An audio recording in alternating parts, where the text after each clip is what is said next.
Chers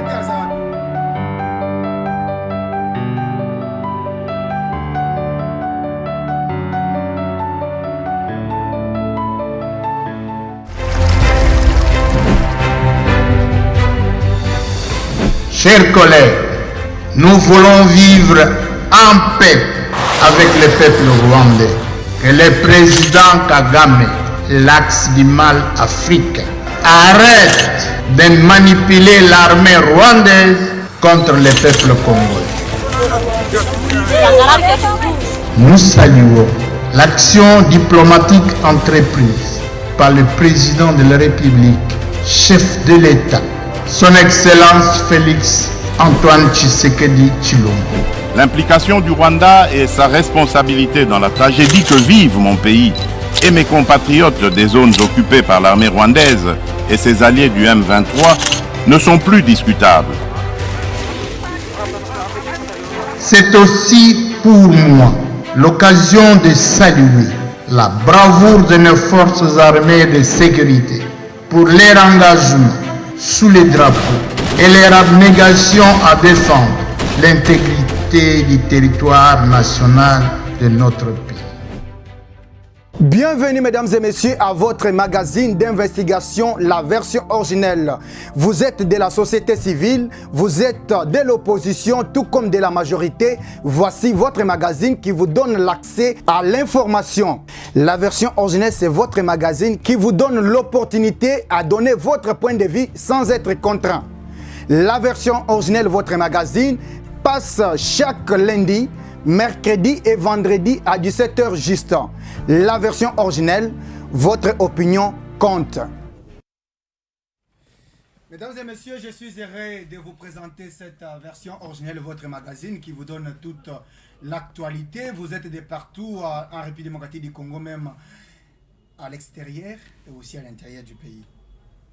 Vous avez la possibilité de suivre la version originelle en écrivant tout simplement version originelle TV sur chaîne sur YouTube, bien sûr, pour suivre l'intégralité. Écrivez aussi Joseph Kayembe sur Facebook, vous aurez l'intégralité. Et aussi votre chaîne panafricaine, il s'agit bien de Peuple d'abord télévision. Alors, dans ce studio, ça dépendra de l'heure à laquelle vous allez suivre cette émission. Je vous dis bonjour et bonsoir, mesdames et messieurs. Je reçois deux personnes. Il s'agit de Monsieur Le Cordo, Martin Massanka. Il est coordonnateur de la Force du Progrès, une structure de l'Union pour la démocratie et le progrès social, IDPS. Lui est pour le district de Lukunga, principalement à Kinshasa. Le deuxième, c'est un habitué, un analyste, un permanent, consultant des versions originales. Il s'agit bien de le mener en toge, Maître John Senda Chitenge. Avec lui, nous allons, avec ces deux personnes, nous allons parler de plusieurs choses, plusieurs points en ce qui concerne notre pays. Nous allons commencer avec la sécurité de notre pays. Mais le thème principal de cette émission, mesdames et messieurs, on va se demander avec les représentants ou les cours d'eau de la Force du Progrès, l'IDPS rassure-t-elle le deuxième mandat à Félix Tshisekedi? Si oui, nous allons savoir. Sinon, nous allons décortiquer au cours de cette émission. Mesdames et messieurs, alors, dans quelques instants, nous allons continuer cette émission. Je vous dis merci à toutes et à tous. On continue. Alors, comme je le disais tantôt, Maître, bonjour. Bonjour, Monsieur Kayembe. Ça fait longtemps.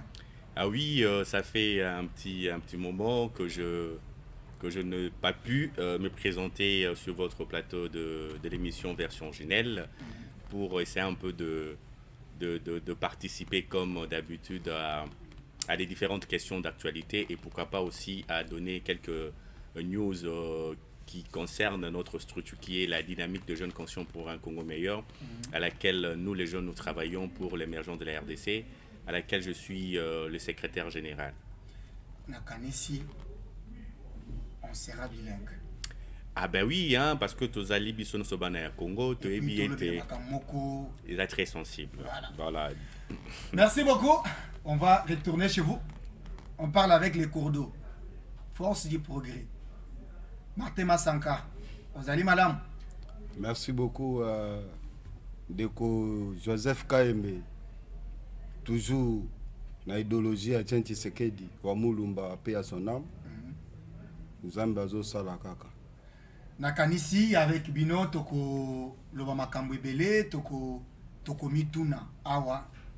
Est-ce que l'IDPS a kopesa aza capable azo rassurer deuxième mandat ya mokonzi? Donc toko solo là toko pesa pe ba réponse ebele au cours de cette émission parce que oyebi ke makambo ezebele.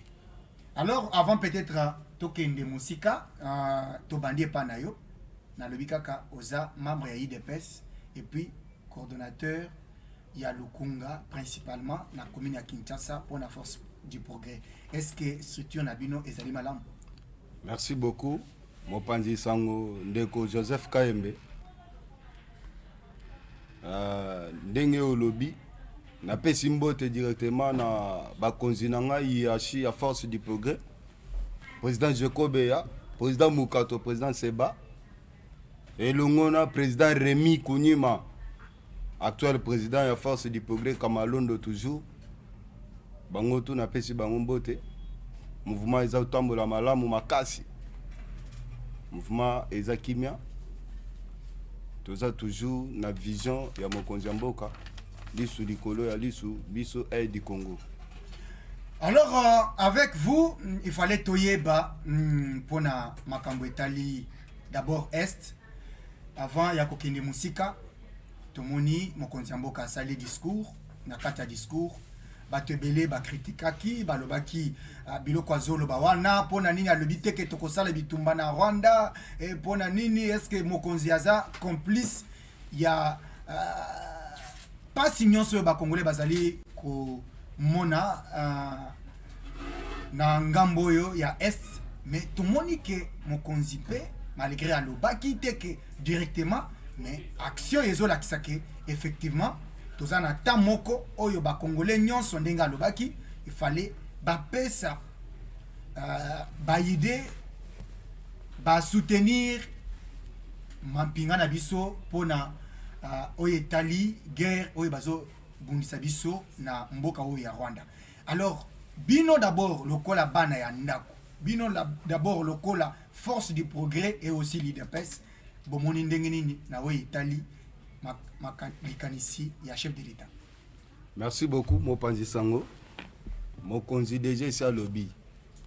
Maloba ya mokonzi elobami mututu ayoka yango na ndenge na ye. Compréhension eza différent. Mututu akoyoka yango na ndenge na ye, mais le chef a déjà parlé.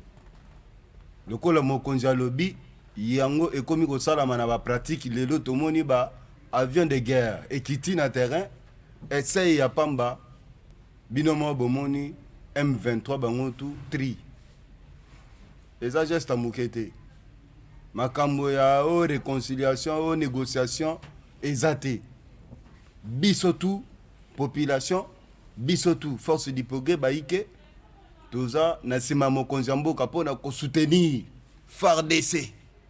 FARDC longonya bendele likolo bendele ko ya te po biso toza na sima na bino.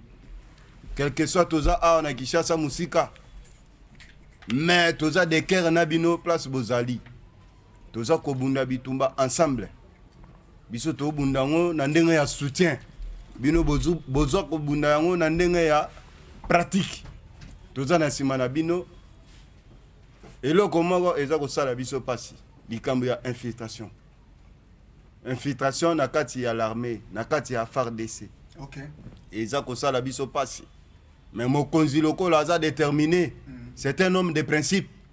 Toyebike solution ekomonana. Elongo na chef d'état-major Christian Chiwewe.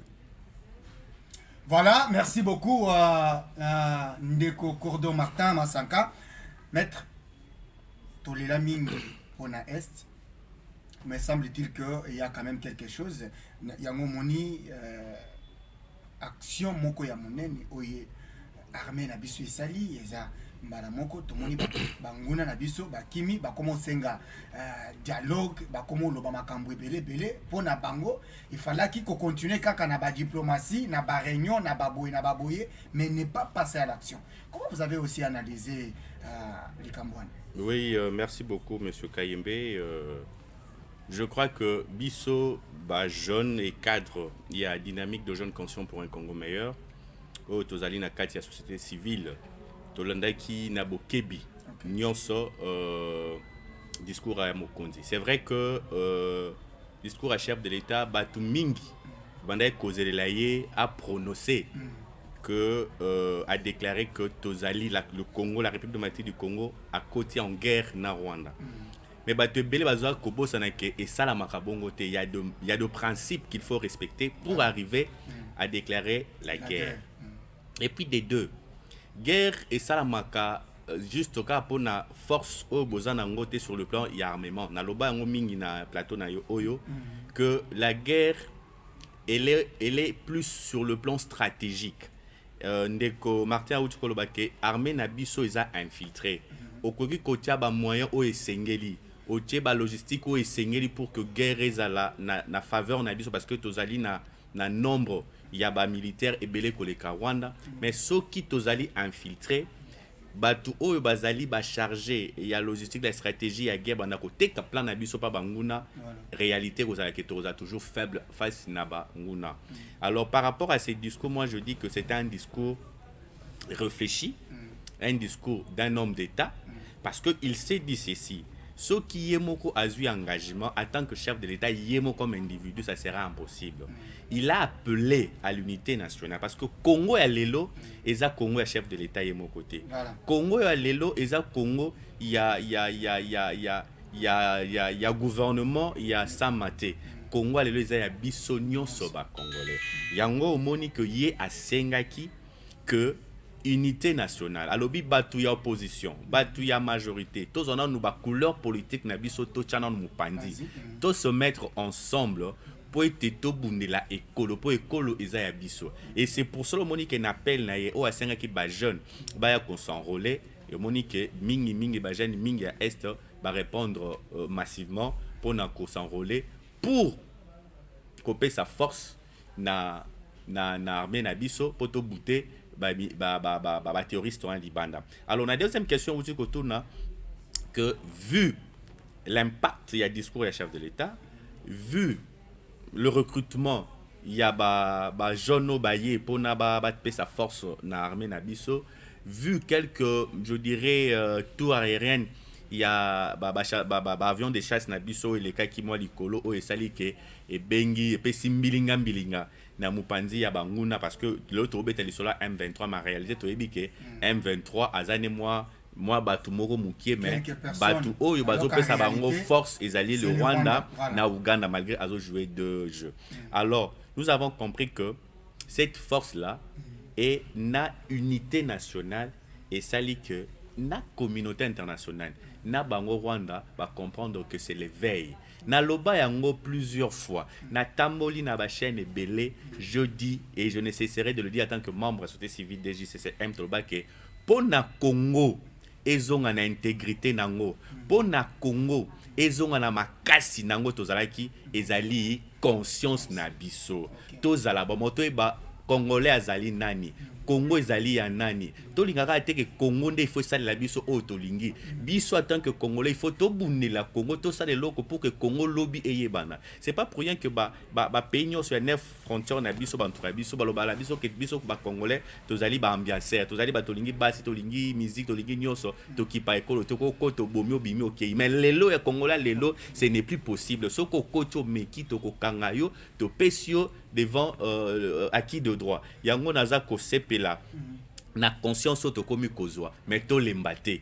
La sepela ki na landa ki monsieur Matata Pogno na intervention na ye na RFI et puis na ba chaîne muso alekaki il a déclaré ouvertement que yena parti politique na ye malgré bazan opposition mais na minute couleur opposition et kwei bazo soutenir chef de l'État et puis bazo soutenir armée Nabiso pour que to bouter ba agresseur Libanda. Merci beaucoup, merci Maître John Tsenda nakanisi osali analyse malamu ndenge Cordo Martin Masanka a otipe kosala yango télévision ezata Ouais. on est déjà dans alors Martin Masanka Ouais.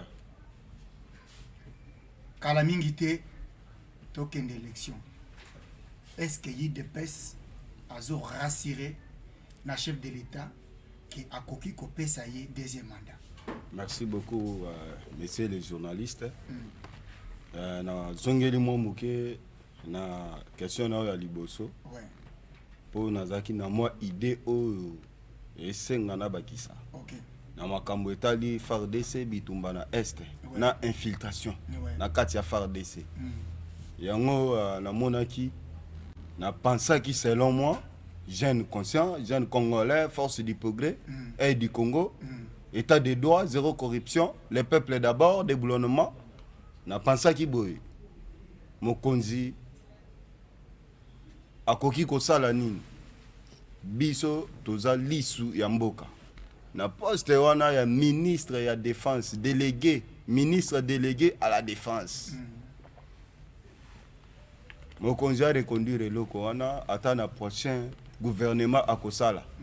Ministre wana délégué à la défense ye akozala kaka na makambo etali identification ya militaire tout et à la policier FARDC JR tous les militaires doivent être identifiés physiquement na ba document na ye tout na ba preuve ya famille na ye atiki numéro to bengi to sali contrôle c'est lui le ministre délégué à la défense o akosala musala na ye yango wana ministre de la défense akozala concentré na ba terrain kokita sur terrain na makambo ya ba guerre. Donc Mokonzi a pensé mingi na makambo etali identification ceux qui osa étrangers osa rebelles na kati ya FARDC lokola déjà Mokonzi alobaki osa déjà mutu ya kokanga. OK. Merci. Alors sikoyo répondre na question sikoyo na uti kotuna yo bino en tant que IDPS force du progrès au jour d'aujourd'hui est-ce que vous êtes capable ya kopesa Mokonzi ya mboka mandat ya mibale? Merci. Mais wana yo moko tunu question mais oyebi déjà réponse na ngai. Mokonzi yo moko lobela biso naza kopesa yango na minute oyo tolandi discours ya chef de l'État. Tolanda ba maloba na ye ebele à part oyo auti koloba. Aloba nini opposition na bino eza léger, eza faible. Donc toza na mutu mususu te à part Félix Tshisekedi Tshilombo na 2023 ou bien na prochain électorat. C'est lui notre candidat aux population nyonso baza kozela. Mais lolenge bozo sala mosala na terrain bato ebele bazo kamwa parce que avant okende oloba ebele oyebi ke bato ebele oyo boza na bango na ba gouvernement ou soit balien na bino ba misusu ba komo oloba ba yebisa bino déjà que ba ko partager na bango bilan oyo bosali na bango te pona nini parce que bino nde bozo ba poste ebele bino nde IDPS mais lelo IDPS to loba nano na ba ministre na ba ressortissant ya IDPS oyo bopesi bango ba fonction minene tozo comprendre idéologie ya Etienne Tshisekedi te tozo mona kama makambo ezotambola bien te komi mbutu mutu nyonso azosala makambo na ndenge na ye détournement esilaka lisusu te anti-valeur eza kaka. Alors mpo na yo yebisanga kobanda na gouvernement bandani oyo baza na kati ya vision ya IDPS na vision ya Etienne Tshisekedi baoyo bazo continuer na kosoutenir Félix Tshisekedi. Merci. Na kolobela mingi na ba représentant na biso ya parti. Ouais. Ba ministre na biso nanu ya IDPS. Omoni na ba ministre na biso tout ya IDPS oyo baza ko travailler actuellement sans lâcher les mots. Ngai présentement je vois mutu azo kita na ba terrain, mutu azo travailler a ovanda na ba bureau climatisé te pour l'opposition changer te c'est Maître Tony Mwaba, le ministre de l'EPST. OK. Vraiment na compte ya IDPS, c'est lui le ministre qui est vraiment fonctionnel et actif partout à Zana terrain. Na mukolo ya lobby hier, auti kozala na Athénée de la Gombe. Ouais. Descente wana ezalaki descente brisque oyo asali. Ezalaki pamba te, ezalaki pona kokende ko se rassurer na makambu oyo azui information azui soi-disant bateki terrain ya Athénée de la Gombe. Mais RIA komi ezalaki bongo te. Ezalaki batu oyo bazosala musala na terrain ya en face ya palais de la nation, palais de justice. Bazosala musala na bâtiment ya finance. Nde baza kosala baza kotia ba brique na bango na lupango ya Athénée de la Gombe. Pona e faciliter bango po baza ba voisin. Eza koteka lupango te. Mon conseiller moko a se rassurer azongi na bureau ake kosala musala. Tozomona chaque fois. Tony Mwaba azana Mbuzimai. Tony Mwaba azana Lubumbashi. Tony Mwaba azana Kananga. Tony Mwaba azana Mbandaka. Ce n'est pas pour rien. Yé azali na mission ya gratuité de l'enseignement. Mission oyo mokonzi mboka pesaki ya gratuité de l'enseignement. Mais batebele bazolo ba ke gratuité eza kaka effective te na ba école primaire misusu. Donc ba problème eza kaka. Ndeko nanga mopanzi sango. Ouais. Banguna bazalaka. Munguna akoki jamais koloba likambo ya solo. Akoki pe jamais koloba likambo eza bien. Munguna ye musala na ye kolobaka oya mabe. Nde oye abimisaka na miso ya bato. Oya malamu abombaka yango na mutema. D'où to komba yango boye peuple, population, ba téléspectateurs boyoka. Likambo etali gratuité de l'enseignement, chef de l'État yemoko muto beta CT na gratuité de l'enseignement. Azui na EPST apesi ministère wana na maboko ya excellence Tony Mwaba. Lelo tozomona na ba quartier na ba commune ba place nyonso to vandi. Tomona ya classe bana bazaka lisusu na ba quartier te ndenge zalaka na batang wana.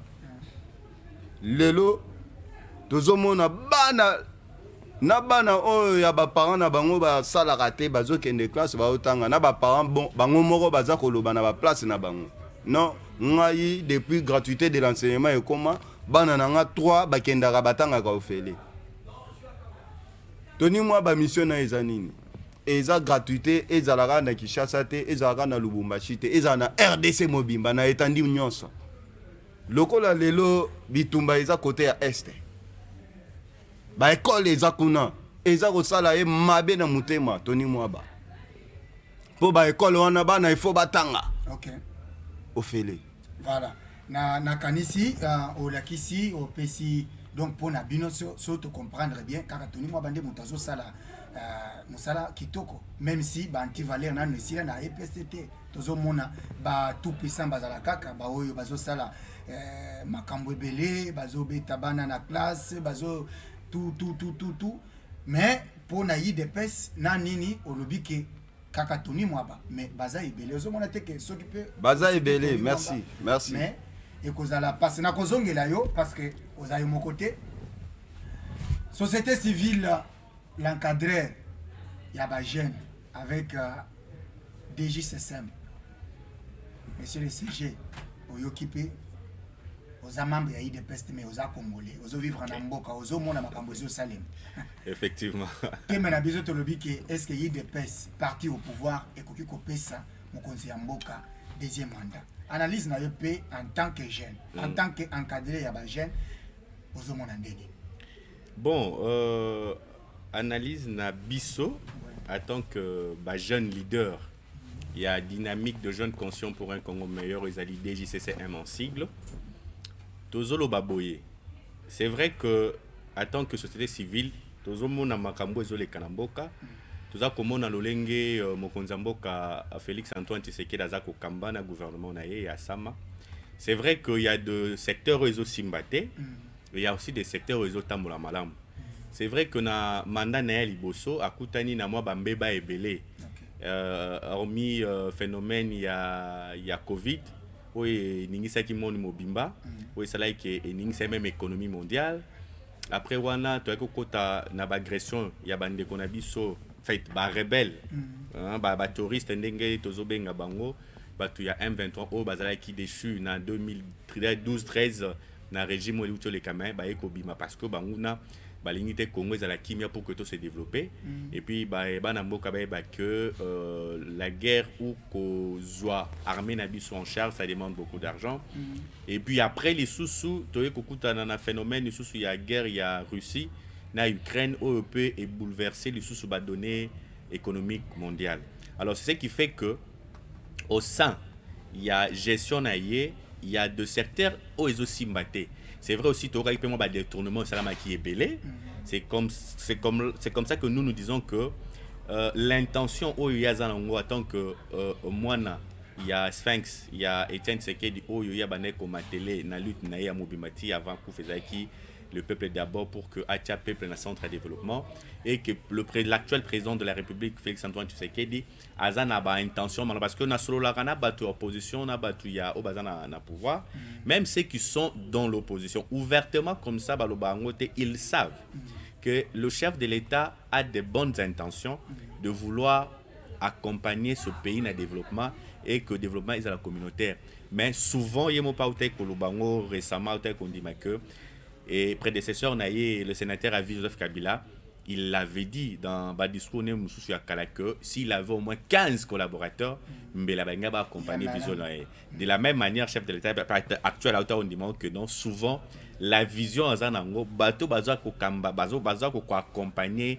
bazo ko matérialiser en côté pourquoi parce que bazo tia ba intérêt personnel bazo tia ba commission ici qu'à cause de la commission té bazo mettre aux enchères pendant que les investisseurs veulent venir investir mais il y a déjà bar licolo investisseurs moyens aya été donc moi je pourrais dire par rapport à cette question là si le chef de l'État Félix Antoine Tshisekedi peut être en fait ça c'est purement une question pure pour l'IDPS parce que est-ce que l'IDPS est capable de conduire chef de l'État dans le deuxième mandat alors c'est purement pour la banque mais moi en tant que société civile mais vous êtes aussi congolais voilà mais on a parti du pouvoir à se comporter c'est ça voilà pourquoi cette affaire vous concerne aussi en tant que société civile en tant que société civile c'est que je peux dire Nango peut s'appeler mon conseil.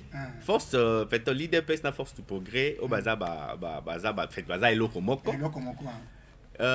C'est vrai que batunion so bazala na ba préhension mon côté ça dit bazala na compréhension mon côté. Tout le monde a que souvent bande on a besoin minga IDPS bazala na ba réaction un peu radicale, un peu brutale. Hein, parce que pour na bango oh il y a lobby il faut éthique à la bongo. Et pourtant dans la démocratie et c'est un dialogue parce que mutu aza na maturité aza na amour il y a développement ataka kana libosote à côté que notre solo la mboka so to kanité force il y a contradiction des vérités bimaka mais moi côté on a bon ba fléchir s'arrêter pour na bango lutte na bango il y a 32 ans on a il faut et maintenir les donc on peut comprendre mais il faut ce que top meka comme ça débat un peu licolo parce que aujourd'hui le Congo pour que moi mboka muke lokola Rwanda ça cannabis parce que Tozala qui est un peu faible sur le plan diplomatique, faible sur le plan, il y a communication. Pourquoi? Parce qu'on ne savait pas communiquer, parce qu'on n'avait pas d'élite. Il y a communication à mal. Mais les loyaux, tout le monde a mata, parce que la diplomatie est ça là, tout le monde a que communication sur le plan international, Tozali, Tozala représenté, et tout comme que zone et la moi, Tozala à l'époque, il y a Zaïre, parce que na Zaïre, Moutoumou Takoué ko Sarana Zaïre, soit Zaïre voyager, on le respectait. Mais il y a eu un moment donné, ceux qui au côté on commis Congolais, ceux qui na Libanda, on préfère encore moi qui est Congolais parce que Congolais n'avait plus de dignité. Il y a un autre zolo baboy pour na biso société civile, chef de l'État Aza na possibilité il y a cause la reconduit pour ça la deuxième mandat naé vu la réalité on a tout coupé ça. Et puis tant que pe Azali mon mboka et puis réellement batu mingi bayebi ça c'est sans parti pris que il est animé de bonnes intentions, mais la réalité sur terrain des autres pays, ça y est, moi, Kokoso, pour réaliser vision.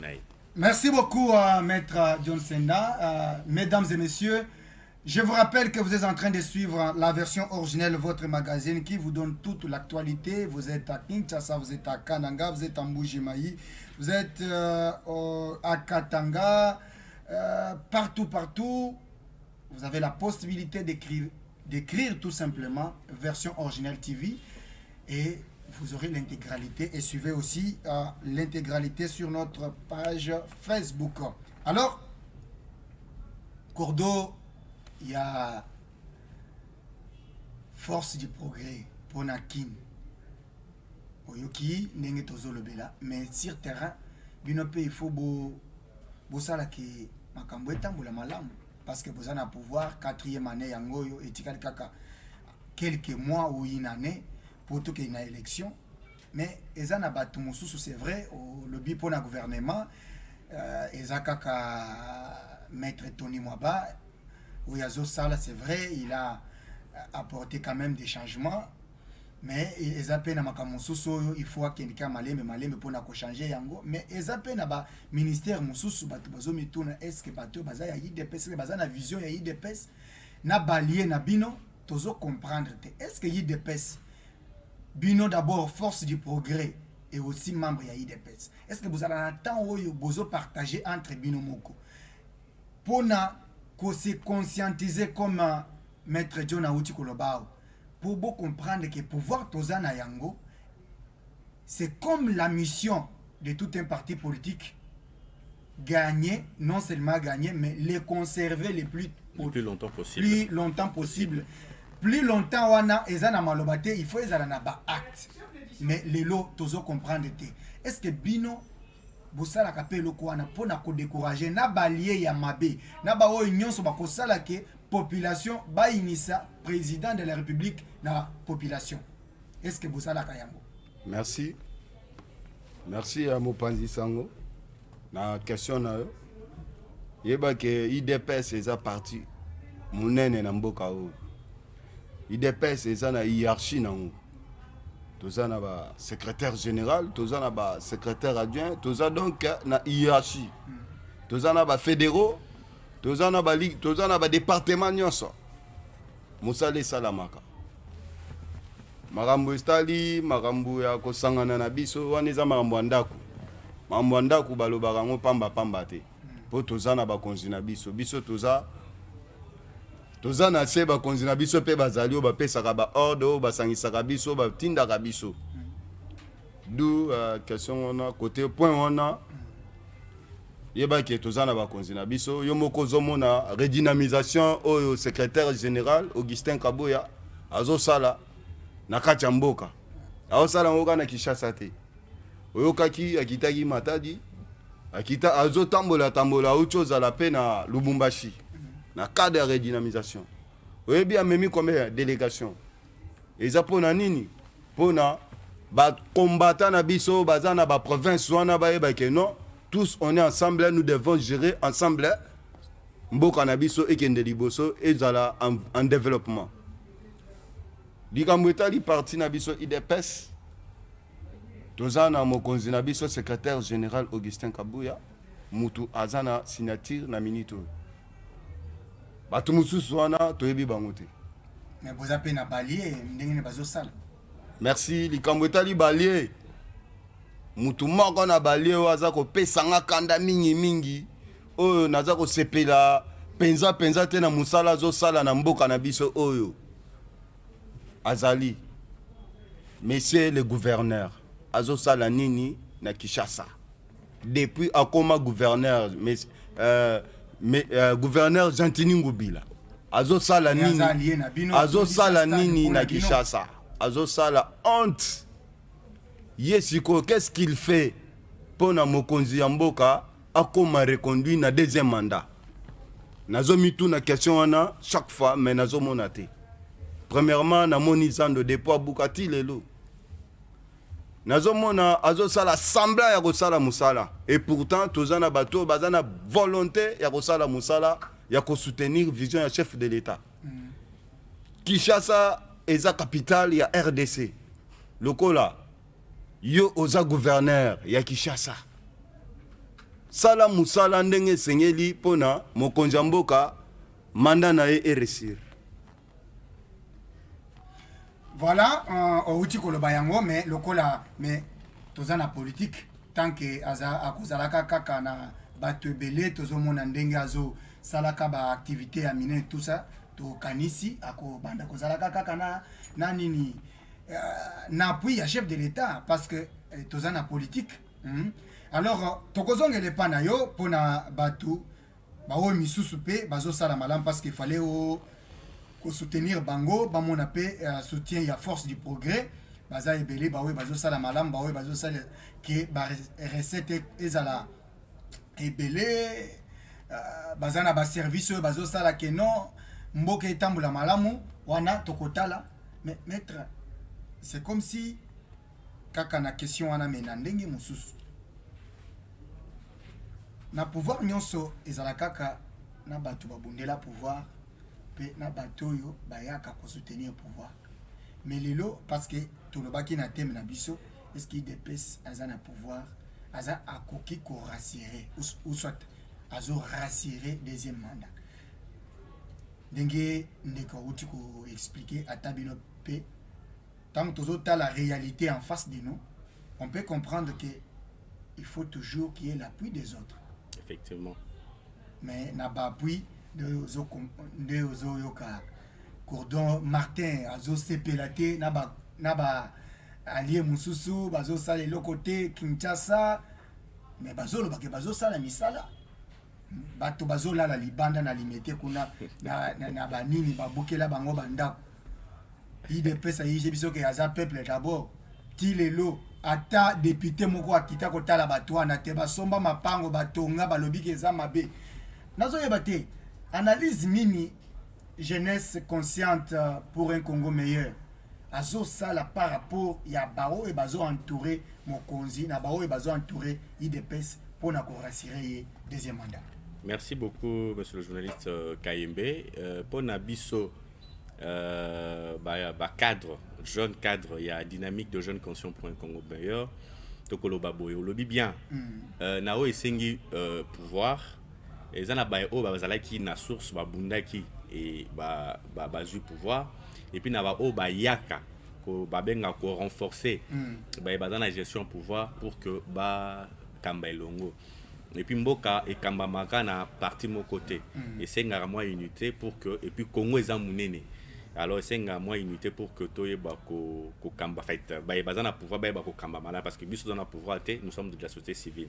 Alors par rapport à ndenge utolo belon ndenge de commentaire utolo c'est vrai que les temps bayaka to mona mingi na Congo bayaka mingi pona ko soutenir en fait d'emblée pe sa image ko soutenir vision il y a motoazo ko gérer mais au fond ba répondre ba intérêt na bango personnel ba pour ba travailler pour na intérêt na bango et mususu ça sali semblant yé comme allié mais il n'est pas aider yo au échouer pour que le baba ke moni a salaki a échouer parce que ba mususu ko to ba lobby makambo bilan etali bango te. Non mais est-ce que aussi au mon âme ça c'est être méchant hein ça c'est être méchant ça c'est vouloir une chose et son contraire parce que tu dis que bilan wana etali bango etali bisote mais pendant que tu es là pendant que au siège à kana conseil des ministres pendant que lorsque mon candidat pesa ba ligne na ye ba directive ya ndenge ya ozo ko consentir et ba mbongo ozo ko zwa ba mission des services ozo ko effectuer mais lorsque ça ne marche pas tu dis ce n'est pas moi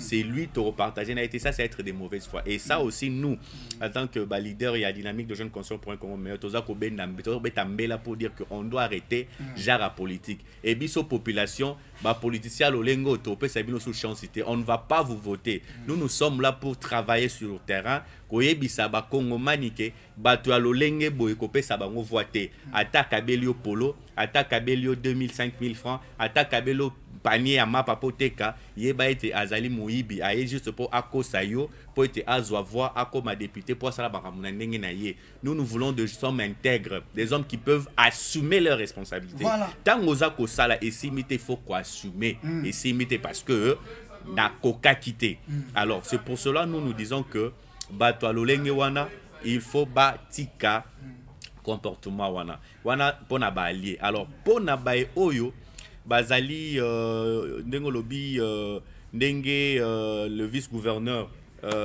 monsieur